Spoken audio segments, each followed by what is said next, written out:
warahmatullahi wabarakatuh. Perkenalkan, nama saya Cika Angelita Dutunariansyah dari kelas 11 MPLB 1, nomor absen 8. Sebelumnya, saya ingin berterima kasih kepada Bapak Kumedi selaku guru pengampu mata pelajaran konsentrasi manajemen 1 dan 5 yang telah menyempatkan waktunya untuk melihat dan mendengarkan presentasi pada video saya kali ini. Pada presentasi kali ini, saya akan menjelaskan tentang potensi keunggulan Desa Pekandangan, serta cara mengelola dan mengembangkan sumber daya alam maupun sumber daya manusia yang ada di daerah saya agar memiliki nilai jual. Sebelumnya, saya telah menganalisis potensi sumber daya alam maupun sumber daya manusia yang ada di daerah saya. Potensi sumber daya alam yang ada di daerah saya kebanyakan adalah hasil dari perkebunan, karena sebagian besar wilayah Desa Pekandangan tanahnya dijadikan sebagai lahan perkebunan, terutama kebun salak. Tidak hanya kebun salak, para warga juga memanfaatkan lahan yang masih ada untuk menanam tanaman lainnya seperti pohon kelapa, pohon kopi, pohon pisang, dan juga pohon singkong. Selain dari perkebunan, warga juga memanfaatkan lahan yang ada sebagai kandang ternak seperti ternak kambing dan juga kolam ikan. Sedangkan untuk potensi sumber daya manusia yang berkembang di daerah saya yaitu petani salak, peternak kambing dan ikan, penari kuda lumping, pedagang, serta pegawai negeri. Selanjutnya, saya akan menjelaskan bagaimana cara mengembangkan dan mengelola sumber daya alam agar menghasilkan suatu nilai jual. Yang pertama yaitu dengan meningkatkan kualitas produksi, yaitu dengan cara memberikan pelatihan dan bimbingan kepada petani dan peternak untuk meningkatkan kualitas produk, baik melalui praktik pertanian dan peternakan yang lebih baik, maupun melalui penggunaan teknologi yang tepat. Selanjutnya, yang kedua ada deverifikasi produk, yaitu dengan mendorong petani dan peternak untuk melakukan deverifikasi produk agar dapat menangkap berbagai segmen pasar. Misalnya, pada budidaya kelapa, selain menghasilkan kelapa utuh, dapat juga diolah menjadi santan, minyak kelapa, dan produk lainnya.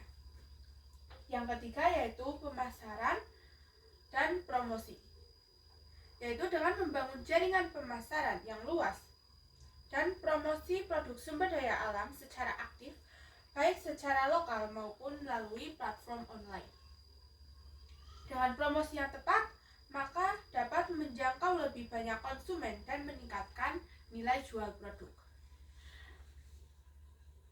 Yang keempat yaitu sertifikasi dan labeling, yaitu dengan membantu petani dan peternak untuk mendapatkan verifikasi organik atau verifikasi kualitas lainnya yang dapat meningkatkan citra produk dan nilai jualnya. Yang kelima ada pengembangan produk unggulan, yaitu dengan mengidentifikasi produk unggulan di daerah saya dan mendorong perkembangannya dengan memperhatikan aspek kualitas, inovasi, dan keberlanjutan. Yang keenam yaitu infrastruktur dan akses pasar. Dengan meningkatkan infrastruktur yang mendukung distribusi produksi sumber daya alam seperti jalan, transportasi, dan penyimpanan yang baik, sehingga petani dan peternak dapat dengan mudah mengakses pasar yang lebih luas. Yang ketujuh dan yang terakhir yaitu pemberdayaan komunitas lokal, yaitu dengan melibatkan komunitas lokal dalam pengambilan keputusan terkait pengembangan dan pengelolaan sumber daya alam, sehingga mereka memiliki dan bertanggung jawab terhadap keberlanjutan lingkungan dan produksi. Dengan mengimplementasikan langkah-langkah tersebut secara holistik, hal ini dapat membantu mengembangkan dan mengelola sumber daya alam dengan potensi nilai jual yang tinggi, serta memberdayakan komunitas lokal untuk meraih kesuksesan dan sektor pertanian dan peternakan. Jika sebelum sebelumnya adalah bagaimana cara mengelola dan mengembangkan sumber daya alam yang ada di daerah saya agar memiliki nilai jual, maka selanjutnya adalah bagaimana cara mengembangkan dan mengelola sumber daya manusia agar menghasilkan suatu nilai jual. Yang pertama, melalui pendidikan dan pelatihan. Dengan memberikan pelatihan dan pendidikan yang sesuai dengan bidang masing-masing, misalnya, petani dapat dilatih tentang praktik pertanian yang modern dan efisien, sedangkan penari kuda lumping bisa mendapatkan pelatihan seni pertunjukan yang lebih baik. Yang kedua, pemberdayaan ekonomi, yaitu dengan membantu para sumber daya manusia untuk meningkatkan keterampilan bisnis mereka, termasuk manajemen keuangan, pemasaran, dan strategi pengembangan usaha. Yang ketiga, yaitu akses terhadap teknologi. Dengan memperkenalkan teknologi baru dan inovasi yang relevan dengan sektor masing-masing, seperti teknologi irigasi untuk petani atau teknologi pakan yang efisien untuk para peternak. Dan yang keempat, yaitu jaringan dan kemitraan. Membangun jaringan dan kemitraan yang kuat dengan pihak-pihak terkait seperti pemerintahan, lembaga riset, dan organisasi non-pemerintahan untuk mendukung pertukaran pengetahuan dan sumber daya. Yang kelima, motivasi dan penghargaan.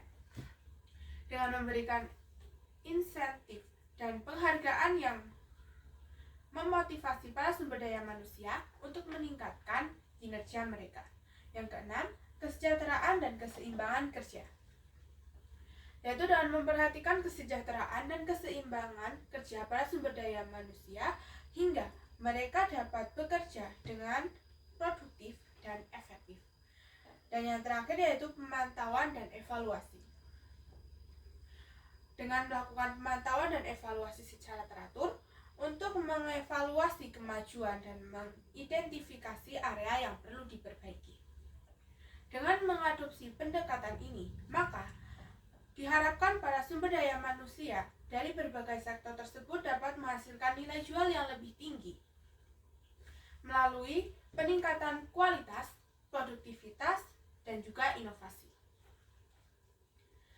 Kata-kata dapat menginspirasi, tapi tindakan menciptakan perubahan. Sekian presentasi saya pada video kali ini. Semoga bermanfaat untuk yang sudah mendengarkan. Akhir kata, terima kasih atas perhatiannya. Wassalamualaikum warahmatullahi wabarakatuh.